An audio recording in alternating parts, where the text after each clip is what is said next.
Wake up. Wake up. When they do their rituals, they're doing that. Their work, harmonically through dances, is to strengthen the immune system of the earth. But they've been all murdered. So that was why in the 17th century, exactly the same period I'm talking about, there was an all-out agenda that when you come across indigenous people, you annihilate them. Columbus was sent on his expedition along with agents of the crown to disrupt the lives of the natives and seize mineral resources. He visited every island in the Caribbean, depleting the gold and taking as many slaves of the native Taino tribe as possible. 5 million natives were murdered within 3 years, according to Leah Trabeck. Within 15 years, the Arawak tribe of 250,000 was completely wiped out.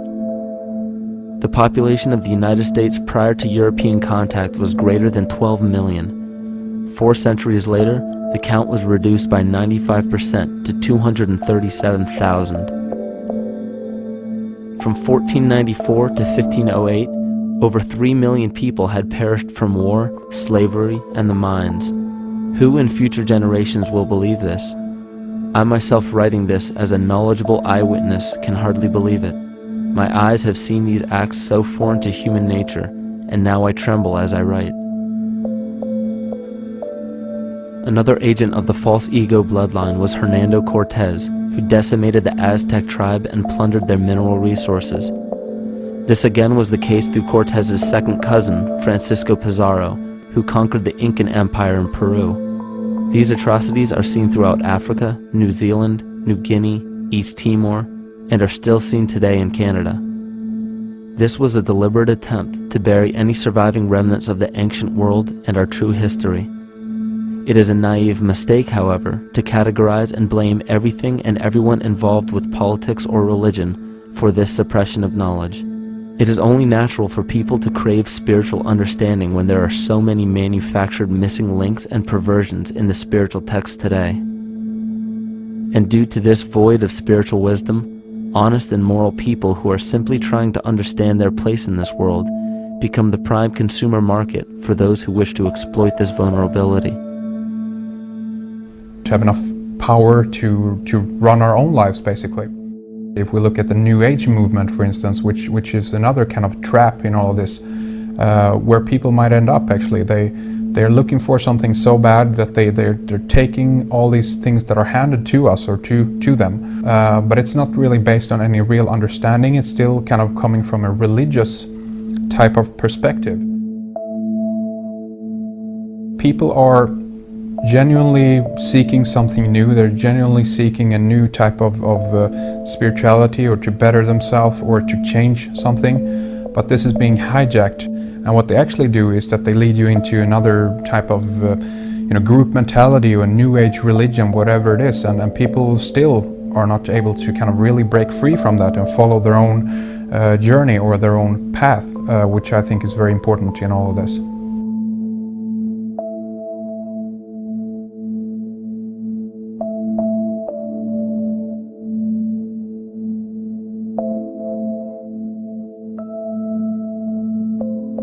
In the pre-Christian era, there were several cults of incredible power, most notably the stellar, solar, Saturnian, lunar, and mushroom cults. It is simple to see that worshippers of the lunar goddess comprised of the lunar cult. The worship of sun gods were indicative of the solar cults. The Saturnian cult, which consisted of Phoenicians and Canaanites, worshipped El or Eli. The biblical exodus of the Hebrews from Egypt showed that they entered Canaan and merged the lunar cult of Isis, the solar cult of Ra, and the Saturnian cult of El to form Isis, Ra, El, Israel. The old Israelitish cult and mythology, the Yahweh worship, the patriarchal legends, the sojourn in Egypt, and so on, are rooted in the religion of the sacred fungus, developed from the underlying fertility philosophy of the ancient Near East. The Jewish mitre, Muslim turbans, and military berets are derivations of the symbol of the mushroom cult. One of the first and most prominent, however, was the stellar cult, and a number of these ancient cults were created for shamanic purposes and earthly stewardship, yet some were taken over with different intentions. Just as you would imagine in any establishment of power, smaller cults formed within the main cults to worship individual deities. The cult of Mithras and the cult of Dionysus are two examples. You still today can see the Mithraic or Phrygian cap on the symbol of the seated Liberty dollar, the coat of arms of many countries, the reverse side of the flag of Paraguay, the seal of the United States Senate, and even involved in the solar cult holiday that we now call Christmas. In the cult of Dionysus, many festivals were celebrated, such as the Greater Dionysia, celebrated in Athens around the spring equinox. The foremost event in this festival was the Thymelic contest, in which poets, musicians, and entertainers performed in an open-air theater. Musicians did not have to pay taxes, and members of the Artists Guild did not have to participate in military affairs. The cult of Dionysus is still alive to this day as the entertainment industry.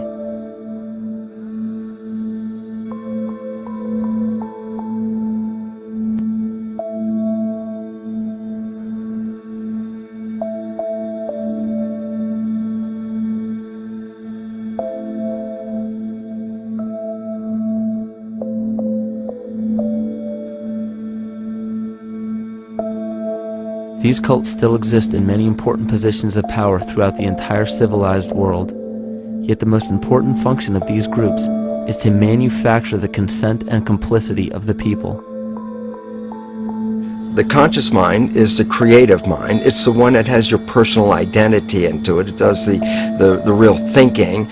And then there's a subconscious mind. Well, there's no entity in it. The subconscious mind is the equivalent of a tape player. It records behaviors, and then at the push of a button plays a behavior. It's automatic. It's a very convenient thing, because then we don't have to relearn all the time. Once you know it, you can make a pattern. The problem is that the basic patterns of belief and behavior that are programmed in the subconscious mind came from our teachers, primarily our parents, our family, and our community. So most people don't even understand how easily we're influenced by our environment. Every person that we encounter, every single situation that we're faced with, every little word that's said on television may not seem too influential to our conscious minds, but your unconscious is designed specifically to let every environmental signal influence you without your awareness. So the question is, are we leading conscious or unconscious lives? And now neuroscience has told us in the unfolding of our lives, only 5% of our life is controlled by our conscious mind, and 95% of the time controlled by the subconscious with programs from other people that were installed in there. And the problem is, it means when those programs are playing, we don't see them. And the skeptics will sit there and say, consciousness, archetypes, astrology? No. We create things with our hands, not our minds. Archetypes aren't physical. They can't influence me. But when you think of the fact that we're only conscious of this small little fraction of our behavior, what we don't realize is that entire countries, entire civilizations that think they're free and independent, but are unconsciously too afraid to be free and independent, they will beg to be governed. And if they can't do it themselves, who do you think will consciously or unconsciously take that responsibility? It usually ends up being that strong, masculine, animus archetypal figure. When we think we're in danger, we're not looking for our mother to nurture us. We want our father to protect us. And right on cue with the age of fear, this age of catastrophe, the age of this parasite, we see masculine domination. And one of the primary conduits for giving our responsibility and our conscious energy away is money. We surely don't want to admit that our dependency on money is flawed, because that would imply that the fault is our own. And God forbid we take responsibility for our lives, so we blame the money. This is the cornerstone of the entire illusion being built around us by the false ego. Money is said to be the root of all evil, yet it cannot be evil because money is only a symbol. Symbols carry only the faith and spirit of the observer. This means that the symbol of paper money, yet it cannot be evil because money is only a symbol. Symbols carry only the faith and spirit of the observer. This means that the symbol of paper money evokes and surfaces the evil intentions and inherent flaw of our false ego. Money only exists because we agree to accept it as valuable. And to further illustrate our incapacity for freedom, we've given the control of our faith-based money to a private corporation instead of the federal government. There is no law stating that we have to use Federal Reserve notes as currency. We choose to because we fear the alternative: independence.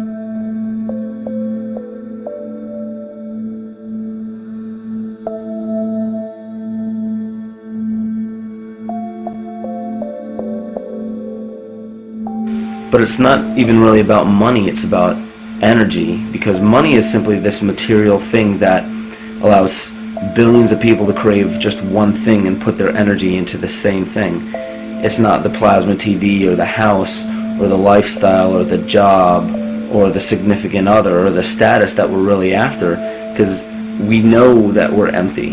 These people feel sadness and loneliness and void just like anybody else, and they either want to fill that void with materialism because they think that that'll make them feel better, or they want to sedate the void feeling with material possessions. So it all comes back to this feeling of having to put our dependency into an external source, something that we have absolutely no control over. What we're seeing right now is with all the competition of each other destroying each other, wars, competing for material existence, raping the planet and tearing it apart to get some pieces of it to hold in your hands and say you won the game.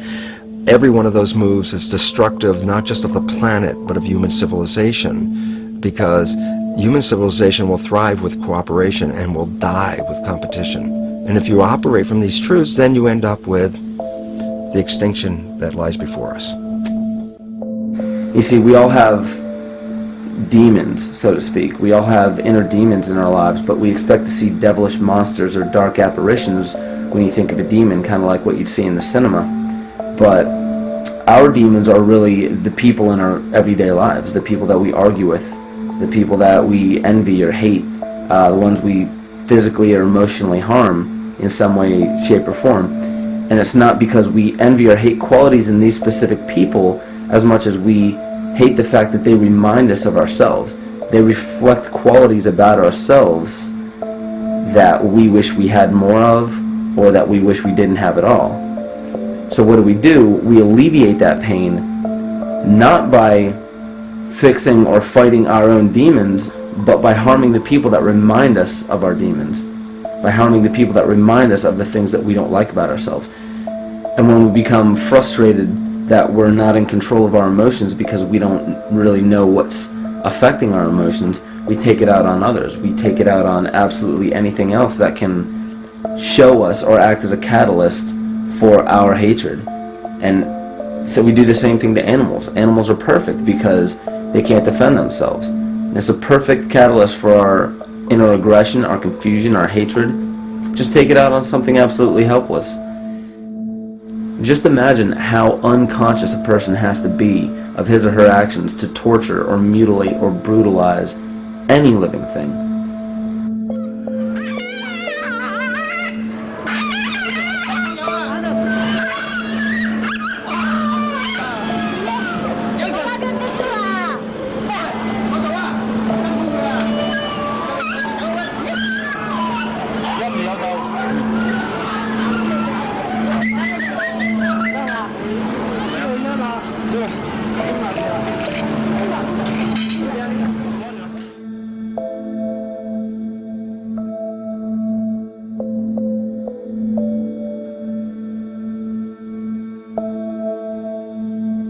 It goes down and he'll be here and we can, ouch, come on. Ooh, he bit you. Look at his tail. Is it common with your kids maybe? He's a big guy. That's a real... Think of the lack of compassion you must have towards life in general to be able to feel no semblance of sympathy towards entire populations, let alone just individuals or individual animals, entire populations of species that are bred specifically for the purpose of commodity. But I'll tell you what's even more dangerous is not so much the people carrying out this cruelty, because that's already been established. That form of hatred and cruelty has already been established and it's already known. What I'm really worried about is the people who are against inhumanity, the people who are against animal cruelty and feel self-righteous enough to think that it's justified to inflict harm or even wish harm on these people. Because those are the people who take unconscious cruel behavior. Wake up. Wake up.